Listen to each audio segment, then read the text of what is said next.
আল্লাহর কাছে ফিরে আসুন, দুনিয়া আপনার পায়ের কাছে চলে আসবে।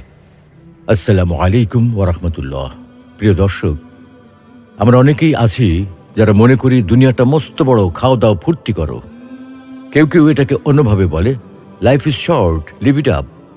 জীবন ক্ষণিকের, তাই দুশ্চিন্তা করে লাভ কি, যত পারো এনজয় করো। আবার কেউ কেউ বলে, দুনিয়া কা মজা লে লো, দুনিয়া তোমারা হ্যায়। এই দুনিয়া যত পারো ভোগ করো, এটা শুধু তোমার। এই শ্রেণীর মানুষ যেভাবে পারে কামাই করে, হালাল হারামের কোনো বাজবিচার করে না, যেভাবে পারে আনন্দ ফুর্তি করে, মদ, নারী, নেশা, যৌনতা সব কিছুর মাধ্যমে জীবনটাকে উপভোগ করার চেষ্টা করে। এই মানুষগুলো একসময় এনজয় করতে করতে, ফুর্তি করতে করতে ক্লান্ত হয়ে যায়। তখন তাদের কাছে নেশা আর যৌনতা যথেষ্ট মনে হয় না। মনে হয় যদি আরও কিছু করতে পারতাম, নতুন কিছু করতে পারতাম। তাই তারা কি করবে ভেবে কুল পায় না। এই সময় তারা নানা রকম অপরাধেও জড়িয়ে যায়।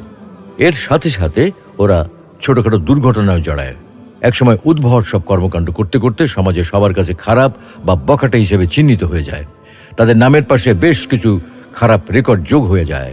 সবখানে তাদের নামে বদনামও রটিয়ে যায়। তখন তারা আর কোথাও জায়গা পায় না, কাজও পায় না, কারণ সর্বক্ষেত্রেই তাদের রেকর্ড খারাপ। এইভাবে চলতে চলতে লোকগুলো হতাশ হয়ে যায়।